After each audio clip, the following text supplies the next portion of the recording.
نحمدہ و نصلی علی رسول الکریم اما بعد اعوذ باللہ من الشیطان الرجیم بسم اللہ الرحمن الرحیم سأل سائل بعذاب واقع للکافرین لیس له دافع من اللہ ذی المعارج تعرج الملائکۃ والروح الیہ فی یوم کان مقدارہ 50,000 سنہ فاصبر صبرا جمیلا انہم یرونہ بعیدا ونراہ قریبا یوم تکون السماء کالمہل وتکون الجبال کالعہن ولا یسأل حمیم حمیما یبصرونہم یود المجرم لو یفتدی من عذاب یومئذ ببنیہ وصاحبتہ وأخیہ وفصیلتہ التی تؤوی بہ ومن فی الارض جمیعا ثم ینجیہ کلا انہا لظی نزاعۃ للشویٰ تدعو من ادبر وتولی وجمع فأوعی۔ ابھی آپ نے سورہ معارج کی آیت 1 سے 18 کی تلاوت سماعت فرمائی۔ پیش ہے ان آیتوں کا ترجمہ اور تفسیر۔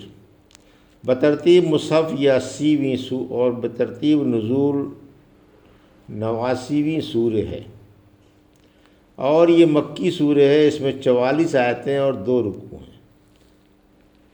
ترجمہ۔ بسم اللہ الرحمن الرحیم۔ سأل سائل بعذاب واقع آیت 1، للکافرین لیس لہ دافع آیت 2، من اللہ ذی المعارج آیت 3، تعرج الملائکۃ والروح الیہ فی یوم کان مقدارہ 50,000 سنہ آیت 4، فاصبر صبرا جمیلا آیت 5، انہم یرونہ بعیدا آیت 6، ونراہ قریبا آیت 7۔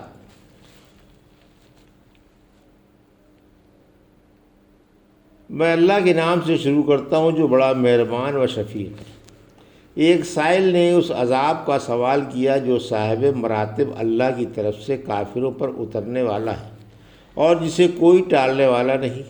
چڑھتے ہیں اس کی طرف فرشتے اور روحیں ایک دن میں جس کی مقدار 50,000 برس کی ہے۔ آپ صبر جمیل سے کام لیں۔ یہ عذاب کو دور سمجھ رہے ہیں اور ہم اسے قریب ہی دیکھ رہے ہیں۔ یہ تھا ترجمہ سورہ معارج کی آیت 1 سے 7 کا تفسیر۔ قیامت کی جلدی مچانا آیت 1، یعنی کافر قیامت و عذاب کی جلدی مچا رہے ہیں۔ سورہ عنکبوت کی آیت 53 نے فرمایا وہ آپ سے عذاب کی جلدی مچا رہے ہیں، حالانکہ اللہ وعدہ خلافی نہیں کرتا، اس کا عذاب سچ مچ آ کر رہے گا۔ ابن عباس نے فرمایا یہ سوال عذاب کے بارے میں تھا، حالانکہ عذاب چوکنے والا نہیں، یعنی اس عذاب کا سوال کیا جو کافروں کے لیے تیار اور ان کی گھات میں ہے اور بھاگا ہوا آ رہا ہے۔ جب اللہ اسے بھیجنا چاہے گا تو کوئی اسے روکنے والا نہ ہوگا۔ ذوالمعارج کی تفسیر۔ ذوالمعارج درجوں یا بلندیوں یا بزرگیوں یا سیڑھیوں یا فضل و کرم والا، یعنی یہ عذاب اس کا ہوگا جو مذکورہ بالا صفتوں والا ہے۔ آیت 4، روح کی تعریف۔ یہاں اس آیت میں فرشتوں کے ساتھ روح کا ذکر ہے۔ ممکن ہے کہ روح سے مراد حضرت جبرائیل علیہ السلام ہو، اور یہ بھی ممکن ہے کہ جنس روح مراد ہو جو تمام ارواح انسانیہ کو شامل ہے، کیونکہ مرنے کے بعد روحیں آسمان پر چڑھائی جاتی ہیں، جیسا کہ برا والی حدیث سے ثابت ہے۔ برا والی حدیث میں یہ بھی ہے کہ فرشتے پاک روحوں کو آسمان سے آسمان تک چڑھا کر لے جاتے ہیں، حتیٰ کہ 7ویں آسمان پر پہنچ جاتے ہیں۔ یہ حدیث گو مشہور ہے مگر اس کی صحت میں کلام ہے، مگر ابو ہریرہ والی حدیث اس کی شاہد ہے جس کی سند شرط جماعت پر ہے۔ 50,000 سال والے دن کی تفسیر۔ 50,000 سال والے دن سے قیامت کا دن مراد ہے۔ ایک روایت میں ابن عباس رضی اللہ عنہ کا قول ہے کہ قیامت کا دن کافروں کے لیے 50,000 سال کا ہوگا۔ ابو عمر غزالی کہتے ہیں میں ابو ہریرہ رضی اللہ عنہ کے پاس تھا، اتنے میں ایک ادانی گزرا۔ ابو ہریرہ رضی اللہ عنہ نے کہا گیا یہ شخص بہت مالدار ہے، فرمایا اسے میرے پاس بھیج دو۔ چنانچہ وہ آ گیا، پوچھا مجھے معلوم ہوا ہے کہ تم بہت مالدار ہو؟ بولا ہاں، اللہ کا فضل ہے، میرے پاس ہر قسم کے اونٹ ہیں، طرح طرح کے غلام اور بیش قیمت گھوڑے ہیں۔ فرمایا چوکن نہ رہو، کہیں یہ جانور تمہیں کھروں سے نہ روندیں اور سینگوں سے نہ ماریں۔ آپ بار بار یہی فرماتے رہے۔ اس کے چہرے پر ہوائیاں اڑنے لگیں۔ بولا کیوں؟ فرمایا میں نے نبی کریم صلی اللہ علیہ وسلم سے سنا ہے، جو شخص سختی اور آسانی میں اونٹوں کا حق ادا نہیں کرے گا، اسے قیامت کے دن اللہ ایک چٹیل صاف اور کھلے لمبے میدان میں چت لٹائے گا، اور ان تمام جانوروں کو جو کہ موٹے تازے ہوں گے حکم ملے گا کہ اسے روندتے ہوئے چلے جاؤ۔ آخر ایک ایک کر کے سب اسے کچلتے ہوئے گزر جائیں گے۔ جب پچھلا گزر جائے گا تو پھر پہلا آ جائے گا، اس پر اس دن جو 50,000 سال کے برابر ہوگا۔ یہی عذاب ہوتا رہے گا حتیٰ کہ اللہ لوگوں میں فیصلہ فرما دے گا اور وہ اپنا راستہ دیکھ لے گا، اور اگر اس کے پاس بیل ہوں گے اور سختی اور آسانی میں ان کا حق ادا نہیں کرے گا تو اسے ایک صاف اور کھلے میدان میں چت لٹایا جائے گا، اور وہ بیل خوب موٹے تازے ہو کر آئیں گے، اور ہر کھر والا جانور اسے کچلتا جائے گا، اور ہر سینگ والا جانور سینگوں سے مارتا جائے گا، اور ان میں کوئی جانور بے سینگوں کا یا ٹوٹے ہوئے سینگوں کا نہ ہوگا۔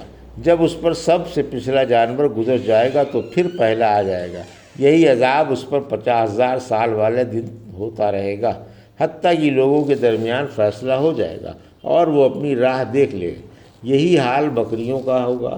اس شخص نے پوچھا اونٹوں کا کیا حق ہے؟ فرمایا سواری کے لیے کسی غریب کو دے دینا، اور دودھ کا جانور پینے کے لیے اور نر کا گابن کے لیے دے دینا۔ کسی نے ابن عباس سے پوچھا کہ 1,000 سال کا دن کون سا ہے؟ فرمایا 50,000 سال کا دن کون سا ہے؟ بولا میں آپ سے یہی معلوم کرنے آیا ہوں۔ فرمایا اللہ نے قرآن میں ان دونوں دنوں کا بیان فرمایا ہے اور ان کی حقیقت اسی کو معلوم ہے۔ میں بلا علم کے قرآن میں کچھ کہنا بہت برا سمجھتا ہوں۔ آیت 5 نبی صلی اللہ علیہ وسلم کو صبر کی تلقین۔ اے نبی صلی اللہ علیہ وسلم، آپ کی قوم آپ کو جھٹلا کر جو آپ کا دل دکھا رہی ہے اور قیامت کی اس خیال سے جلدی مچا رہی ہے کہ وہ آنے والی نہیں، آپ اس پر صبر جمیل سے کام لیں اور اپنے دل پر میل نہ آنے دیں۔ سورہ شورا کی آیت 18 میں فرمایا بے ایمان ہی قیامت کی جلدی مچا رہے ہیں اور ایمان والے تو اس سے ڈر رہے ہیں کیونکہ انہیں قیامت کا پکا یقین ہے۔ آیت 6 اور 7 کافر عذاب و قیامت کو غلط سمجھ رہے ہیں اور مومن صحیح و قریب سمجھتے ہیں، اگرچہ اس کی تاریخ اللہ ہی جانتا ہے، کیونکہ آنے والی چیز قریب ہی ہے اور ایک نہ ایک دن آ ہی جائے گی۔ یوم تکون السماء کالمہل۔ آیت 8 وتکون الجبال کالعہن۔ آیت 9 ولا یسأل حمیم حمیما۔ آیت 10 یبصرونہم یود المجرمون لو یفتدی من عذاب یومئذ ببنیہ۔ آیت 11 وصاحبتہ واخیہ۔ آیت 12 وفصیلتہ التی تؤویہ۔ آیت 13 ومن فی الارض جمیعا ثم ینجیہ۔ آیت 14 کلا انہا لظیٰ۔ آیت 15 نزاعۃ للشویٰ۔ آیت 16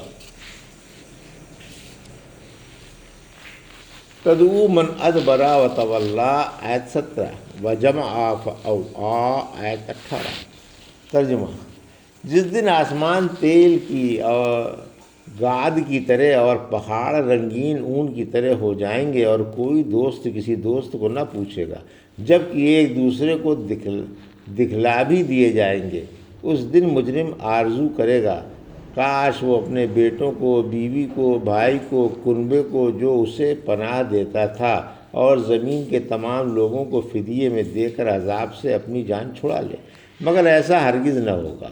واقعی وہ شعلہ والی آگ ہے جو کھال کھینچنے والی ہے، یہ ہر اس شخص کو بلائے گی جو پیچھے ہٹا تھا، جس نے حق سے منہ موڑا تھا اور مال جمع کر کے سنبھال کر رکھ چھوڑا تھا۔ یہ تھا ترجمہ آیت 8 سے 18 کا تفسیر۔